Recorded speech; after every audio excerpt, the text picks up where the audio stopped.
Selesai mandi wajib dalam 15 minit gitu, tapi baru perasan ada selotik di jari. Kena mandi semula atau sekadar basuh je tepat ada selotik belum rata tu.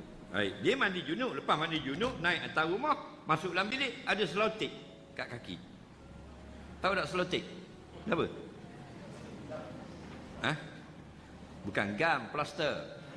Ha? Nak tepek tau, perlu gam nak tepek buku, nak tepek apa kan? Ada selotik. Faham lagi? Kau kira lah plaster ke apa ke? Maka jawabnya tak payah mandi semula. Buka plaster, selotik tu cabut, sambung mandi je. Mandi wajib, mandi wajib, JKK.